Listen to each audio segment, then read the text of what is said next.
doesn't let you go live on multiple places at the same time. So now you're seeing my ceiling. Let's see if I can make this work. All right. So, and I'm also live on Facebook. This is not easy, is it? No. Okay. So we're just going to go with this. All right. So I'm here on StreamYard Live. Granted, luckily only 6 people saw that experience happening. And I am here. I don't know which way to look. I'm here to answer your questions. So if you're watching on Instagram, I'm looking at questions coming in through my YouTube and Facebook channels. So that's where I'm seeing the questions. But if I see a question pop over on Instagram, I'll see if I can answer it. I'll see how good I am at split attention. So we'll see. So welcome to this live. Hey, Positively Patty, glad to hear you. Hey, Brandon, good to see you again. And hey, Maureen, nice to be here with everybody. Now my ears hurt. Anyway, I have very little ears. I spent today, I recorded a podcast with one of my clients, which was super fun. And I did that. And then I made some bread, some keto bread from my friend Sugar Free Mom. And that's what happened in my life today. So I'm just wearing my comfy shirt because I like my comfy shirt. And I'm glad to be here with all you. So if you'd like to submit some questions, I'm very happy to answer them for you if I can. Hi, Lincoln. It's nice to see you. Nice. It says you're new to my channel. I am glad. Susan says, what is my favorite meal lately? That is a good question. What do I like? What do I like? What do I like? I am a super, I just before this live saw an Instagram post where somebody posted like a big steak and I thought, oh, that looks good. But what have I been eating a lot recently? I mean, really, honestly, it's just my big salad. So I do a giant bowl of salad. This is a little crooked. I do a giant bowl of salad, and that is head lettuce. I like that iceberg lettuce, cucumbers, some red pepper. It's always kind of the way I go. Some like very rare steak I throw in there. Sometimes I top it with some croutons from my friends at Fox Hill. So yeah, that's my meal that I do often. I go to. All right, let's see. Brandon says, do I have any advice doing a reverse diet? I've been in a large deficit for a long time, so planning on doing a 6 to 8 week reverse. So for those of you that don't know what a reverse diet is, I've talked about them a couple times, but I'm a big fan. And so with a reverse diet, what you're going to do is you're going to look at how much you've been eating. So you're tracking, and I'm just going to give you arbitrary numbers. These may not be your numbers, but let's say you've been eating 1,400 calories for a while and you're not seeing results. You've been there for a long time. You decide it's time to reverse. Reverse means reverse out of that deficit, right? So maybe you know, or maybe you don't know more what your maintenance level of intake is. So sometimes their first reverse people do, they're often trying to find that ceiling. But you might also know.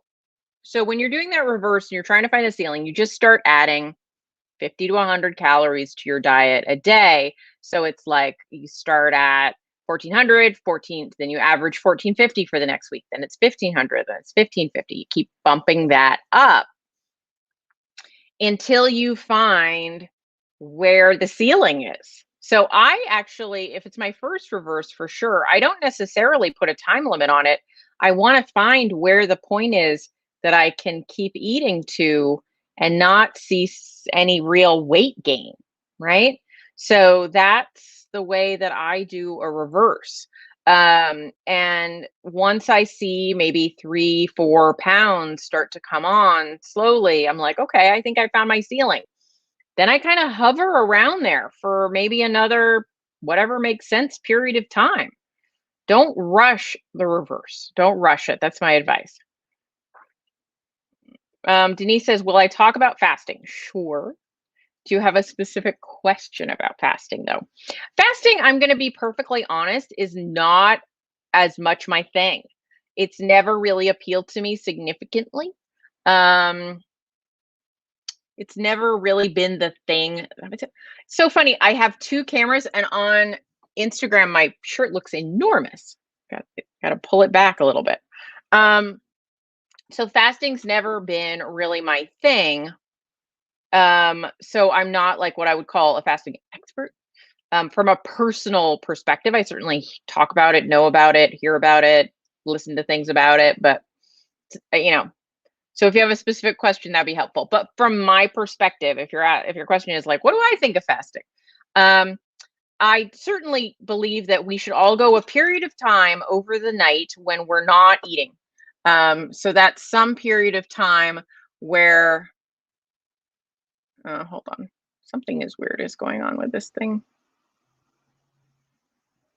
I'm gonna stop doing Instagram because that is irritating. Okay, so fasting, I believe there's overnight some period of time where we should not be eating while we're sleeping, right? And I think for most people that's a minimum of 13 or so hours. And then from there, it just depends on the person and what they need and what their life is like and all that good stuff.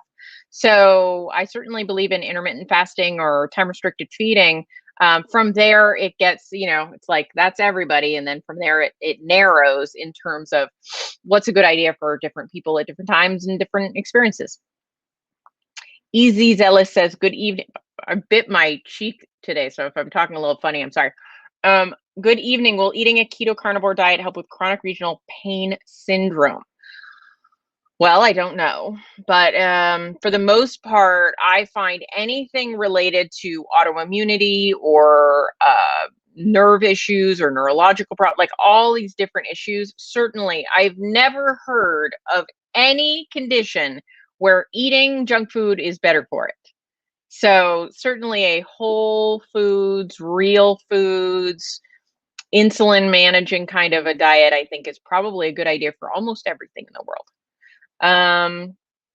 From there, we're going to have to get into maybe an area where I don't know enough about the syndrome or the condition to know a specific answer. But certainly a whole real food diet is always a good idea. Gina says, hi, if I'm trying to eat a high protein, moderate fat diet, what would you consider moderate fat? My protein goal is about 150 grams. Carbs are under 20 grams. So remember what I was talking to earlier with Brandon about finding your caloric ceiling. That's what I recommend to do. So basically, that would look like, so I can tell you what I did when I started eating more protein. I was like, okay, I was aiming for about the same, about 150 grams of protein. I cannot keep eating the same amount of fat and not feel awful because that's just too much. So I brought the fat down a little bit and then just kept pushing the protein. And I found that if I had trouble pushing the protein, I just kept dropping the fat a little bit until I met in the middle and found a place where I could manage to keep eating that much protein and not feel like I was incredibly stuffed, and then tracking. And then I sort of reintroduced some fat and saw what happened. And then I took away some fat and saw what happened. So you're going to have to find your appropriate level based on what you're trying to achieve. Are you trying to lose body fat? Are you trying to maintain, and work from there?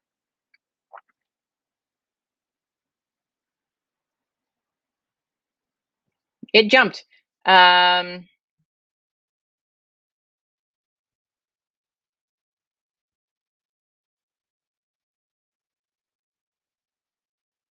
Amy. Hi, Kim. When you're speaking with Nisha, you mentioned that the women over 40 do better with too mad because you can't process a lot of protein at once. What happens when you eat all that protein at once? It's not actually any problem. Like if you eat way more protein than your body wants all at once, your body's fine. It's not so much the problem. The problem is not giving your body too much protein. The problem is you need to give your body more protein over more time. So I'll try to explain that better.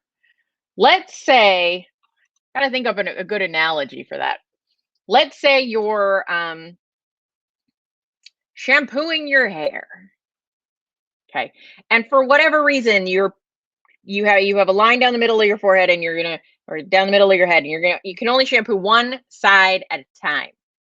So you pour a lot of shampoo in your hands and you do that one side of your hair. and then you go to do the other side of your hair and you don't have any shampoo left.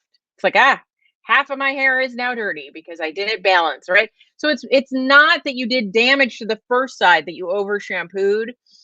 It's that you don't have enough for the other side, right? So if we need to absorb more protein over the course of our day, and there's a limit to how much we can absorb at one time, because there is a limit eventually. So I just find people get better protein over the course of the day if they do two meals a day. Hopefully that made sense.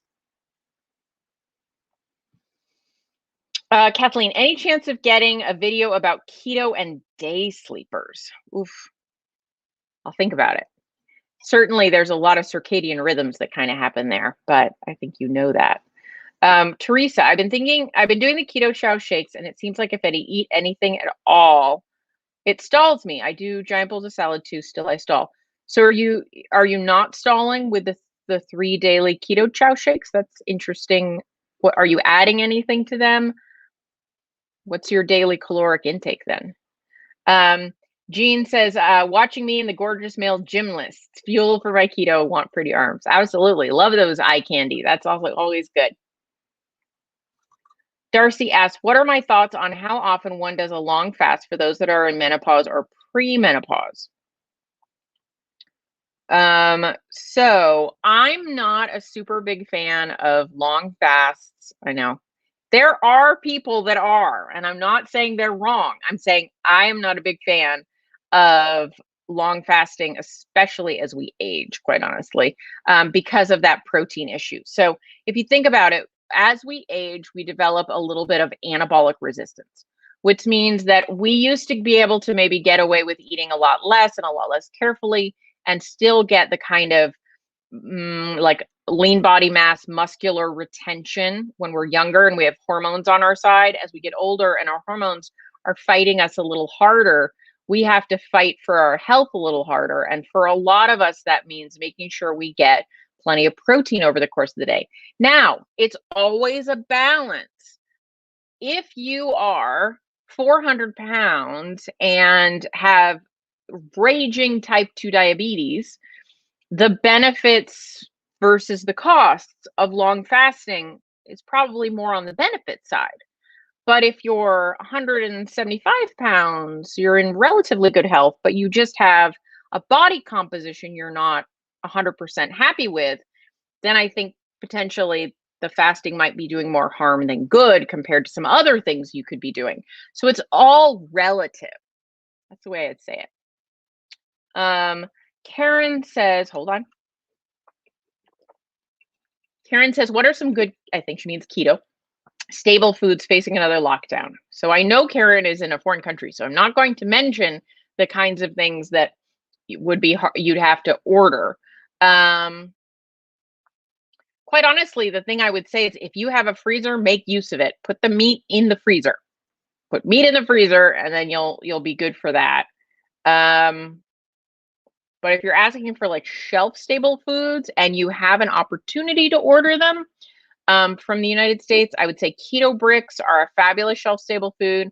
And then meat sticks, things like chomps or Paleo Valley meat sticks, all of those things are going to be shelf-stable sources of protein. And so the keto the keto bricks, keto chow is also a good shelf-stable option, but the keto bricks are mostly fat, very good shelf-stable, and the meat sticks will be mostly mostly protein, shelf-stable. So you'll kind of get it together. But honestly, I would say stock up on the freezer supplies of meat if you can. Hey, Florida. Maureen says, I've never had an issue with labs. Doctor never tested blood glucose. So you don't know if you've had an issue with labs, right? Being keto over 2 years, should I request to have these labs done if it ain't broke? I want to get my blood labs once a year, including glucose. I think regardless, you want to look at that. Valerie says, been suffering with rashes. It's better to know than not know, Valerie. Getting the blood work is not going to screw up your blood work. It'll just show you if your blood work is screwed up. Valerie says, been suffering from rashes during the summer for many years, usually come and go. I've been diagnosed with eczema, heat, and sensitivity. This year, the rash is here to stay all over my legs, bottom of scalp. That sounds terrible. Unless I'm on prednisone. I'm 4 months ketovore and I'm going Monday for allergy testing.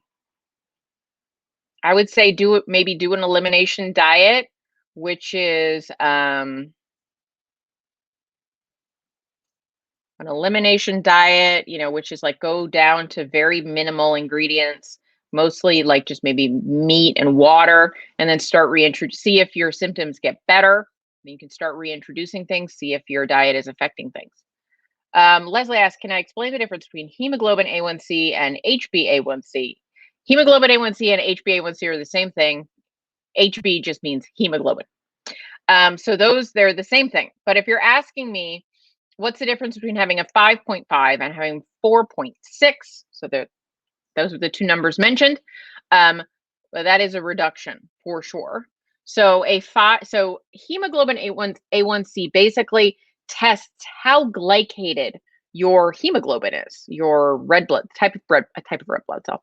And so what happens, the way I usually explain this, it's not 100% scientific, but it is a good analogy. And I love me a good analogy, which is, if you imagine that your dryer was full of Velcro balls, and as the dryer is running, more and more things are starting to stick to the Velcro balls. So the Velcro balls in this analogy is your hemoglobin, and what's sticking to it is glucose. It's becoming glycated. It's getting glucose stuck to it. So it's bumping around in your blood, and more glucose is sticking to it based on how much glucose is in your blood to stick to it, right? If you have no lint, nothing's sticking to your lint balls, right? So, but we all have glucose, and a certain amount is going to stick. Now, the problem with HbA1c number is you can't necessarily compare your HbA1c, or which is often people say A1c just to shorten it, to somebody else's in all circumstances, because the lint balls that are bumping around in your bloodstream, picking up glucose, have an average life of 90 days, but some people have a life of 60, and some people it's 120. So if if this type of blood cell only lives for 60 days in me, but in you it lives for 120 days, our A1Cs are not going to match. It's going to look like I am in better health than you are, which may or may not be true. So that's one of the downsides of A1C. But most people definitely fall within the average. There are just some outliers, and there are some health conditions that cause you to be an outlier. You would know about those. But you can compare yours to yours, right? So if your HbA1c at one time was 5.5 and now it's 4.6, that would say that is a big improvement in blood sugar control. That means that you went from what was almost pre-diabetic to very, very low, which means that your average blood glucose came down significant, like very significantly, to a place where there wasn't that much lint to stick to your lint balls. So there wasn't that much glucose to glycate your A1C. So hopefully that made sense. Brandon says, calculated my maintenance on Keto Savage's calculator. Maintenance is approximately 3,300. I've been doing 2,000 to 2,400 for a while. I raised it to 2,600 and then planning to raise my 100 per week and keep keto macros, and still I start to gain slowly. Perfection. And then I want you to stay there. So you said you were doing a reverse diet for 6 to 8 weeks, but make sure then you have a maintenance period. You don't want to go back into a cut right away. You need to spend some time there. Emma has been keto for quite some time, having problems with sugar cravings come back. Any idea what to do to curb those cravings?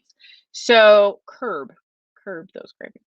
I would say that I would start to pay attention to when they're happening. Are you getting them when you're hungry? Maybe you're not eating as much as you might need to. Maybe you are stressed out. Like, what's happening what's the surroundings of these cravings? When are they coming upon you?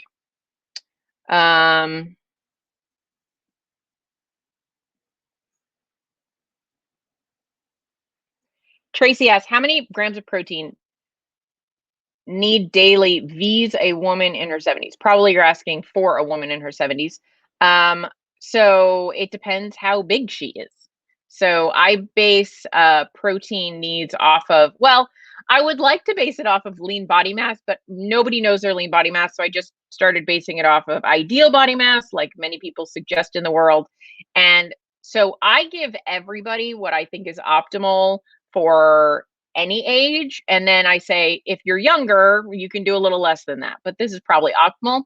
So if she's 5'5", as an example, she probably wants to aim for about 125 grams. She's taller, a little more. She's shorter, a little less. Karen says, fighting a huge depression phase. Sorry, I understand that one, Karen. Carnivore, 8 months, suffering from heartburn for a week. I've maybe had heartburn once or twice my whole 56 years. Oof. Dr. Berry. All right. So I would say I did experience heartburn, hard to say, on carnivore when I ate very, very fatty meat in the later half of the day. So I dropped my fat a little bit with the types of cuts I use. So I would notice it happening after I had like English short ribs.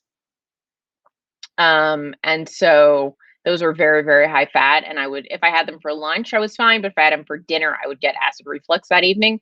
So I would say maybe adjust the types of meat and maybe the amount of fat in them that you're having. Not like to be low fat, but just slightly. Pam says, I have about 80 pounds to lose. Is doing protein sparing modified fast 3 days a week too much? I do keto the other days, keeping my carbs below 20. I would say it's really dependent. I like it more like 1 or 2 days. It doesn't work for everybody in terms of their personality and their mental space. I would say, why don't you start with 1 day this week? See how it goes. Goes pretty well. Try 2. Try that for a while. See what happens. I think when we eat too little, too long, too often, we just become, well, there are a couple of problems that happens. But one of the main sort of immediate problems is we're more likely to fall off the wagon because we're very, very restricted. So I would say don't worry too much about how fast it happens. Just make sure it sticks as it happens. So I would say being in a hurry to lose weight is totally normal and natural, but it's also probably the number one reason I see people fail. Now, that's not to say you shouldn't be in any kind of hurry, but you want to be appropriately hurried, not crazy over the top.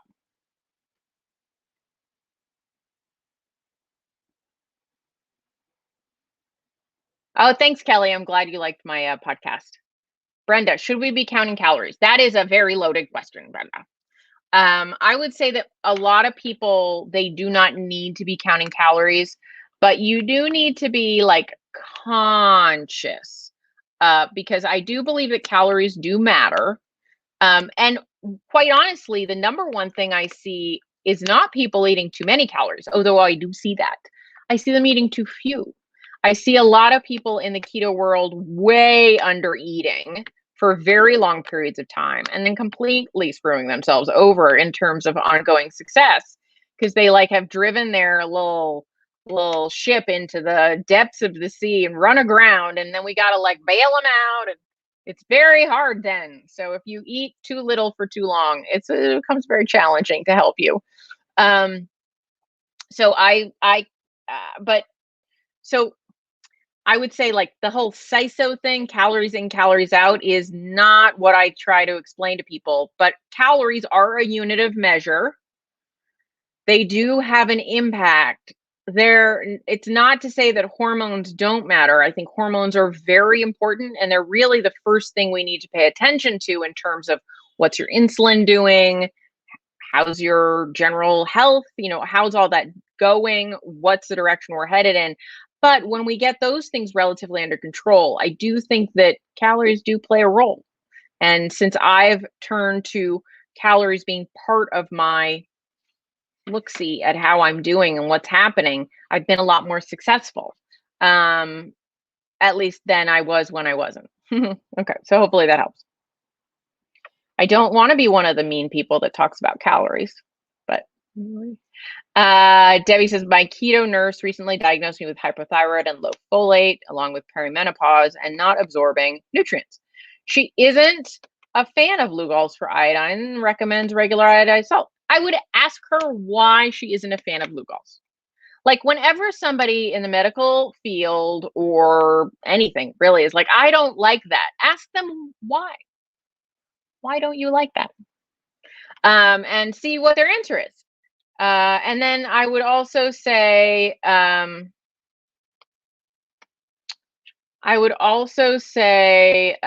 on, I have a little comment here I'm going to block. I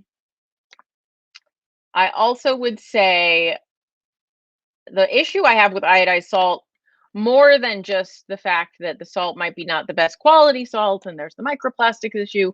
I'm not like it's like poison and it will kill you instantly. Like if I'm at a restaurant, I'm using regular salt. Like I just think I have a preference for Redmond's. So I would ask her why she does not like Lugol's. Does she have a specific issue that you could address? And if not, you can add things like, what's that stuff? Kelp. Like they sell those little seaweed crackers. Those have a lot of iodine apparently. But there's also other sources of iodine, which I didn't know about, but apparently like cottage cheese, cranberries, turkey.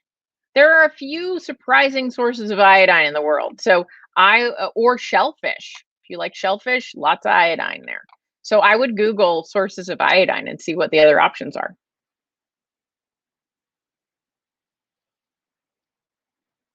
Hey, Kathy, I'm glad to have you here too.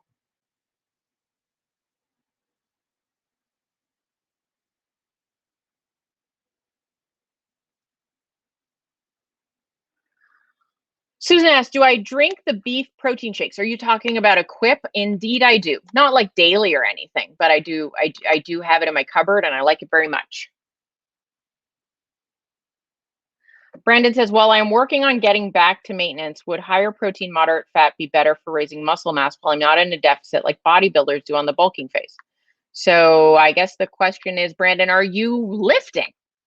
If you really want to do a bulking phase and raise muscle mass, it's going to require lifting heavy things. I assume that you are. And if you are doing that, the fat having plenty of fat isn't really a problem in a bulking phase, right? I mean, you don't need more than you need, but I don't know that you need to do moderate fat, but I do think you do need to do plenty of protein. So, but at the caloric intake you said, it seems like you could get a fair amount of both. Positively Patty says, what are my thoughts on HCl pills to help avoid heartburn when eating meat? I don't think most people get a lot of heartburn when eating just meat. So, but if they help you, great. I have a question. I don't know what that question means. Karen said, do I take collagen? I don't, but recently I've been thinking, why the heck not? Maybe I'll add some more collagen. I mean, I'll do it now and again, but maybe I should do an experiment with more collagen, but I haven't been. Karen says, I eat OMAD around 1 p.m., eggs and some meat.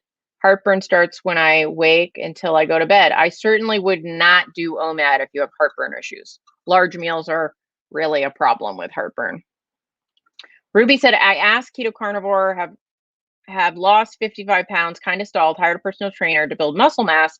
Do I need to eat a little carb before working out or just eating the same? I don't believe, no, you don't need to eat carbs before a workout, but you do want to eat protein within either, 2 hours before or 2 hours after your workout, which will be very beneficial for your muscle mass. So you can eat meat. I would say you probably want to ingest maybe some extra electrolytes before your workout, so extra sodium or an electrolyte beverage of some kind, but you could just do it with salt and things like that. You could do some what am I thinking? You could do some broth if you're a carnivore, broth with salt in it as well. Joseph said, what would you say is the best element flavor to go on ribs? Well, that's an interesting question. I have not put that on ribs, but I probably might do something like the lemon habanero if I wanted to sprinkle some on some meat. Why not? Brandon says, yes, I'm lifting 3 times a week, but currently doing more traditional keto macros with high fat, moderate protein. Was asking if switching to higher protein, moderate fat would be beneficial since I'm raising calories as well. I think what you could probably do is just keep raising your protein. So when I have people on my programs who are eating what I would call a lowish protein diet, or more moderate to low, What I have them do is when they're stepping up, you know how I say step up about 50 to 100 calories on average. I split that both fat and protein as they go up. So I guess, because of how that goes until they get kind of maxed out on protein. So, in terms of I guess the balance, protein is going up, but fat is also going up. That's how I tend to approach it. Chari says receive the pina colada electrolytes. Those are from Relight. They're A+. Yeah, I like those. They're tasty. Jean says, I found out today I have hypothyroidism. Welcome. Welcome to the club. Which type of medication is better, natural for T4 or synthetic natural for T3 and T4 or synthetic? I am 100% a natural desiccated thyroid fan. I just find over and over and over again that synthetic is not as beneficial, because think about it. So our body, when we make thyroid hormone, we make 80% of it is T4, about 20% is T3. However, T3 is the only kind our body uses.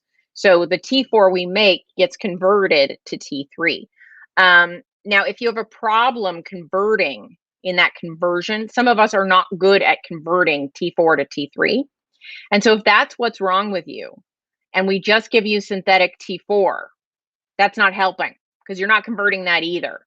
Whereas if you are supplementing both T3 and T4, now you're getting a boost of both. And so if you have a problem with conversion, you're still getting some supplemental of the type that maybe you actually actively need. So I'm a big fan of T3 and T4, which is generally in a natural desiccated form. That's what I take. Debbie says, my keto nurse thinks Lugol's is a little too concentrated, even one dropful. Okay, the other thing I would say about, do clarify, not a dropper, but there's 2% and there's 5%. Make sure you're getting the 2%. You could also water it down. Just thought. Also, you could take it every other day instead of every day. Iodine is one of those things that you don't need to take one drop every day. You could take a drop every other day. You could take a drop every third day. Your body doesn't use it all up instantly. So you can store a little bit of it. And so maybe say I take one drop of 2% every other day. I don't think that's too much. Because you think about it, think about where we get iodine from. Naturally, before they iodize salt, we would get iodine. There's iodine in milk. There's iodine in some dairy products. There's iodine in different foods. There's iodine in fish, right? So if we're eating fish 3 times a week, we're getting a big dose of iodine just at those times when we're taking that fish, right? So it can, hopefully that makes sense. It can average out. Okay. Wanda says, I'm starting again. Husband is joining. He's not prepared to give up sweeteners. Okay. I'd say just start from where you can. I still use sweeteners. I went through a period where I didn't use sweeteners, and now I use them again. So I would say my most recommended sweeteners, are erythritol, allulose, stevia glycerite, which is a form of stevia and glycerin. I just like the taste better than regular stevia. Yeah, that's pretty much what I recommend on the sweeteners. And so I'm drinking currently a creamy root beer Zevia is what's in my cup. So that has stevia in it. Somebody asked a question that I missed. Candy says, I believe I'm allergic to Armour. I would have the worst chest pains. I'm now on Synthroid. What are your thoughts on this medicine? I mean, if Synthroid's the only one you can take, but there's also NP thyroid, what's the other one called? Nature Throid. So there are other ones to try. And there's also a version of synthetic T3 if you feel you need it. Brandon says, that is me. My TSH is super high. I don't convert the T4 to T3 very well. I have Hashimoto's, so antibodies are also high. Brandon, you got a tough road there. But yeah, I would say you do need to find a way to get T3. So if you can't do, for whatever reason, an natural desiccated thyroid, you can get just pure T3 as well. It's much more difficult to dose. T4 is very stable. T3 is very unstable, which means that you have to be much better at your timing. You have to take it at different times in the day, and it gets very complicated. So if you can get a combo one, that's easier, but they also do have synthetic T3. Chari says, Karen, don't give up. Karen, don't give up. Karen said she was going to give up. Don't give up. Just, yeah, tweak it until it works for you. Anna says, electrolytes are so salty. Yeah, there's 1,000 milligrams of sodium in there. It would make sense they're salty because there's a lot of salt. I just got used to them. I really like them. So what I would usually say is, you can put them in iced tea. That, like a fruit flavored iced tea instead of just water. Like, that iced tea they sell at Starbucks, but you can also get it from Tazo tea.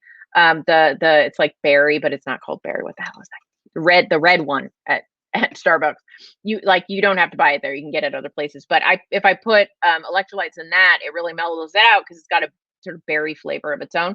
But the other thing I would say is just add a lot more water. Just make it a lot more watered down and then work your way up from there. Karen asked what the glycemic index is all about. Okay, so glycemic index. What the glycemic index is so I don't know who they are, but there's this they, and they figured out something called the glycemic index, where they took food and they compared it to sugar, right? So if sugar has I think sugar has a glycemic index of 100, is that right? So they kind of set this baseline, and then they said, how much does it raise your glucose? So glycemic, glucose, glycogen, you notice those words are all very similar. They have to do with glucose. And so what they did is they took a sample of people, they fed them different foods in the same amount. I think it was 100 grams. It was the same amount of every food, which is part of the problem. But they fed them the same amount of a bunch of different foods and saw what the average rise in blood glucose was. And from that, they figured out, well, how does it compare to sugar? And so like white bread is higher, but erythritol is like almost 0, but just a little above. And so there are all these numbers, and whereas fruit and meat is like 0. And so all these different numbers about how much we would expect on average a food. It's like a range of how much this food might raise your blood glucose. There are a couple of problems. The first of which is they gave people the same amount of all the foods, and you do not eat the same amount of every food, right? You're going to eat a lot more rice than maybe, I don't know, honey, right? So that's one thing. The other thing is they gave all these foods in isolation. So like a spoonful of honey rather than, actually honey, mostly people eat in isolation, but let's think of something. A handful of berries as opposed to some berries in your yogurt. The blood sugar is going to do a very different thing when you start to combine foods. We don't eat foods in isolation. We eat them in meals, hopefully, right? And so that also has an effect. So I'm not a huge fan of the glycemic index. Certainly, foods that are lower on the glycemic index are generally a better idea than foods that are very high on the glycemic index. But I find it's a little bit of a blunt instrument for when we need some subtlety or more, like if I eat a handful of berries, my blood sugar is going to go up a certain amount, but I never eat a handful of berries. I eat a handful of berries and some yogurt. That's going to raise it a different amount. I want to know more real world. And so for that, and then I'm not those people. My blood sugar doesn't do the exact same thing to the exact same foods. There were some Israeli scientists, I don't remember who they are, but I remember they were Israeli, who did a study where they tracked, they gave a ton of different people a ton of different foods, and wow, there was some high variability. Like this one could eat a banana and their blood sugar would do nothing. This one, it would go through the roof, but this guy could eat a lot of hummus and that guy couldn't eat any hummus. And so totally bio-individual what would happen.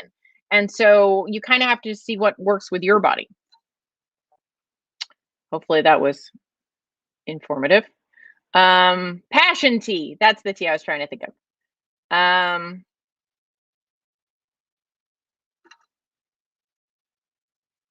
Rita, do I know a good book to read on hyperthyroidism? Honestly, I don't. Yes, Amy Myers.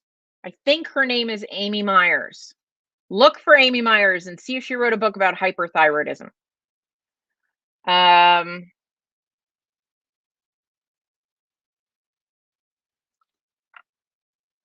Cheryl says NP thyroid had issues with the correct doses twice in the past year. My pharmacy sent me notice of this. I switched to another one.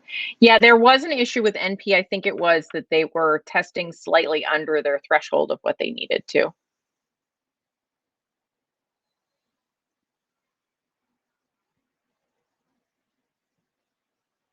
Karen says, not finding a local doc makes me want to quit. I think this is about your heartburn. So I would think the question is like, did you feel better before? So Karen, like, one of those things that comes up is like, well, I just want to quit. It's like, well, was before better when you were eating the way you used to eat? And if it was, well, then maybe it's not so much quitting, but changing things to make it work better for you. But don't just quit if you don't have something better to replace it with, right? So never quit, always move to something better. And sometimes it takes forever to figure out what that is. So I am sorry. That might have sounded easier said than done, but always move to better, even if better is only a little bit better. Ms. Silver says, hi, I'm in Australia. Hello. Any advice on how to check what electrolytes we need in a product? I have no clue what's good. I have a document at electrolytes.kimhowerton.com. So the word electrolytes.kimhowerton.com. And granted, the products mentioned in there are American products, but it tells you how much of each you should be looking for. So you could do that. Then you could look at the ingredient list and the nutritional makeup of any product you're looking at and compare it. Jackie says, I use Relight electrolytes in my coffee. I don't notice the saltiness so much. Hello.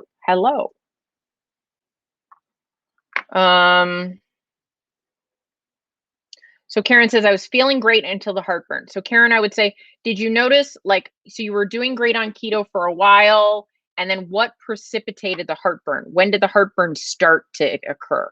What were you eating right before that all started, and how were you eating? Hey, Donna. Lissy, hi, thank you for your help. I've been doing keto for 6 months now. Last month, I've moved towards carnivore. I'm 53 and premenopausal. A lot of changes taking place I'm pretty happy with. I struggle to get a good night's sleep. So a lot of people entering perimenopause or premenopausal, kind of that area, do sometimes struggle with sleep.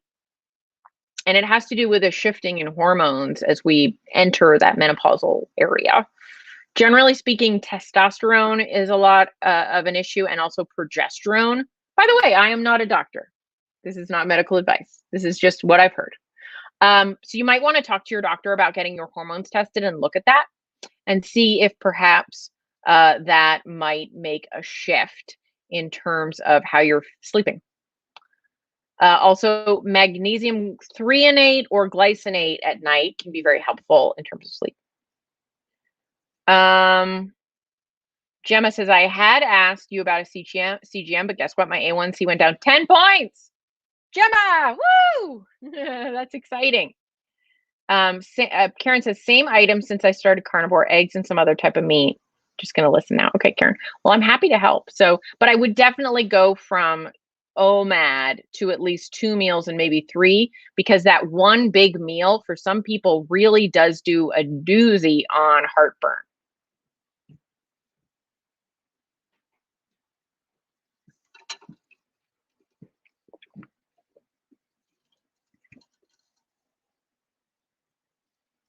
Lissy. Oh, you're welcome. No problem at all.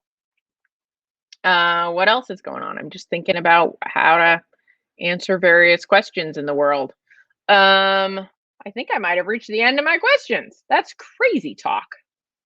Huh, that hardly ever happens. We just started my program Keto Unstuck this week. It's super fun. I'm very excited for my group of people. They're very, I feel the excitement. There's a lot of excitement about the changes that are coming for a lot of people. So that's very fun. And I just recorded a podcast with somebody who was in my last program, Lisa. So that'll be coming out in the next few weeks. And that was awesome. Angela says, unfortunately, pork belly gives me heartburn. Yep. Pork belly and short ribs would give me heartburn. So what I found is the very, very high fat meat, but maybe it's the pork combined with the high fat is an issue. Tracy said, hey, Nisha, how you doing?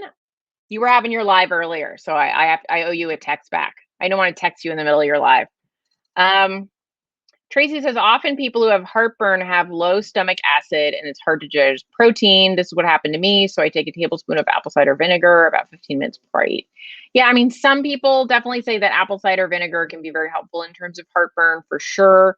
I would take it with water. Never drink apple cider vinegar straight. It's really hard on the enamel on your teeth. And then other people, they need maybe HCl, which is kind of that pepsin, like that stomach acid kind of supplement. For the most part, I find people don't need it, but if you're at the end of your rope about this heartburn issue, first I would stop the OMAD, eat less often, eat lower fat meats a little bit, because that, not like low fat, ribeye is usually fine, but the very high fat meats. And then see, and then proceed from there if you need to supplement. Pamela says, I look nice. Thank you, Pamela. I appreciate that. Am I going on the cruise next year? Yes. Nisha, apparently I'm not yet on the board and people keep asking. So if you don't know what the cruise is, it's lowcarbcruiseinfo.com. Nisha and Ken Berry are going to be the hosts for this lovely cruise. We're going to the Bahamas, I think. It's in May. It's a week-long cruise, and there'll be a low-carb sort of contingent on it, and it's going to be super fun. So lowcarbcruiseinfo.com. Ms. Silver says, some days I just have one meal a day at midday, bacon and eggs. Is this okay? I would say if that's only some days, that sounds perfectly fine. I do think, though, that if that's all you eat, like if it's some bacon and eggs every day, that one meal for long periods of time, one, you're really under eating. Two, you're kind of going to be nutrient and calorie deficient. And so if it's like some days, totally fine. If it's most days, you might want to evaluate. Grateful Keto says, my opinion on food sensitivity tests, not worth the money. That would be my my feeling. So there's a great interview with Dr. Mike. I don't agree with Dr. Mike on a lot of things, but this one interview was fabulous. I'll try to find the link and put it in these notes after, but it was with a food allergy guy. So a doctor, food allergy guy, he's a doctor. He works with kids in the field of allergies, and he was very informative and was basically like, don't even bother with a food sensitivity test because they give so many false negatives and so many false positives. It's just not worth it. They don't work right. What you should do is an elimination diet. That was his advice, and I agree with that completely. Izela says, turned 50 in January, doing keto 2.5 years, was stuck, did carnivore 5 weeks, lost 8 pounds. Woo! But after about, but I was like, it's like a thrilling story. I was like, I was excited and now I'm sad. Anyway, lost control and gained 15. Well, that's not a win. Losing 8 but gaining 15. I'm sorry. I'm trying to keep it, but monthly cycle keeps throwing me off. I would say don't undereat. I think when we undereat for a long, it's like, I'm like, I have become my Jewish mother. Eat. No, but yeah. So make sure you're eating enough that you're not so hungry that you're going completely off the rails. You keep it in a range that you can manage. Tanya says, I've been Lion diet and my ketones are down. So Lion diet, generally speaking, as far as I know, is like all beef, high protein. Is that right? Is that, I think that's kind of what it is. Generally speaking, I miss you too. Nisha, I just saw you. Why I miss you already? Tanya said, yeah, I would say it's not unusual on a higher protein, lower fat approach to have lower ketones, and I wouldn't generally worry about it.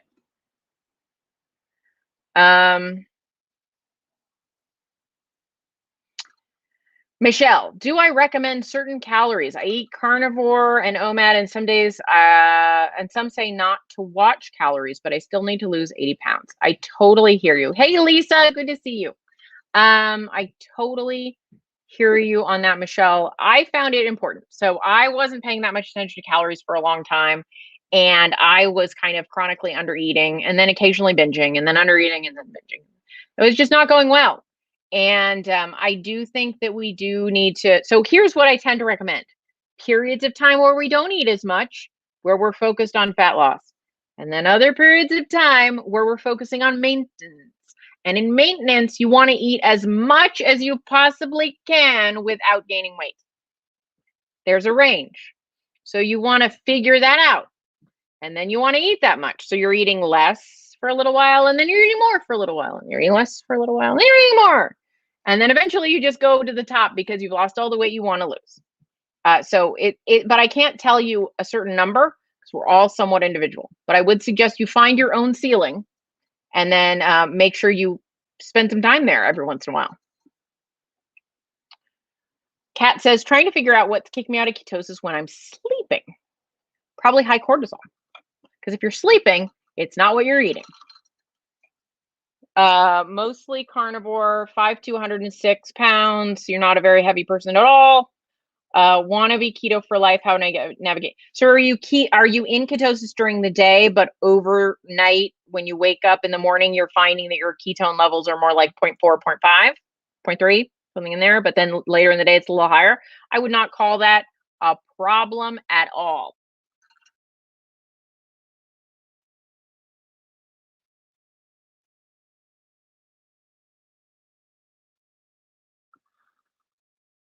Gail says, is it possible to go overboard on electrolytes? Yes, you will poop your pants. If you have a lot too much salt, it does cause the runs. Also magnesium. And potassium can cause a little bit of a heart problem. So, but you have to have a lot. So pay attention to the amounts. Stay under the daily, maximums. But technically it is possible.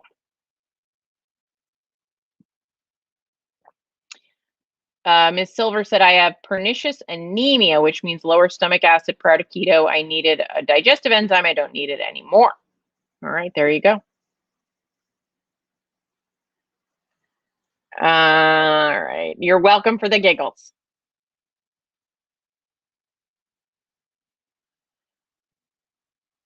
All right, let's see.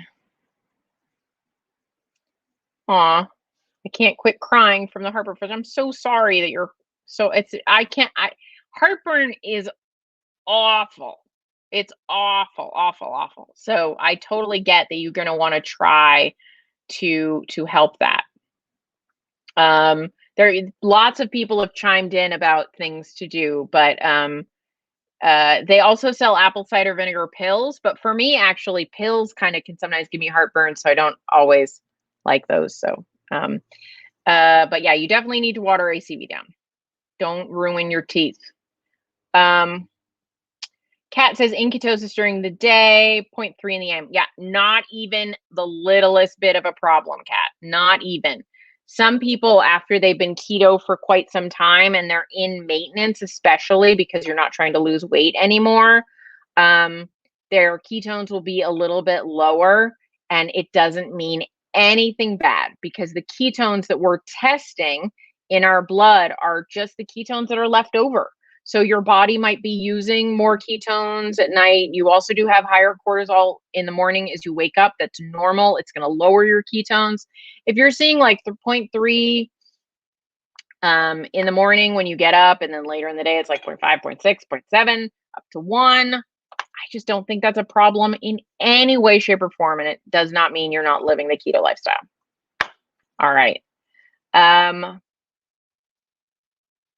All righty.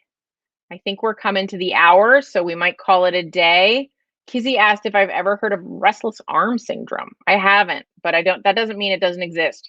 Not being a doctor, I don't run into all the health issues. So I've not heard of it, but I don't know. All right, guys. Well, I'm glad that you could join me for this. We'll be back next week. I'm also going to do a live with Miss Nisha Berry a week from now, which I don't know if I can wait that long, but we'll do that. And then I'll have Dr. Ken Berry on the live stream, which might be next week too. So it'll be a big week, and I hope that everyone has a fabulous one. Talk to you guys soon. Bye-bye.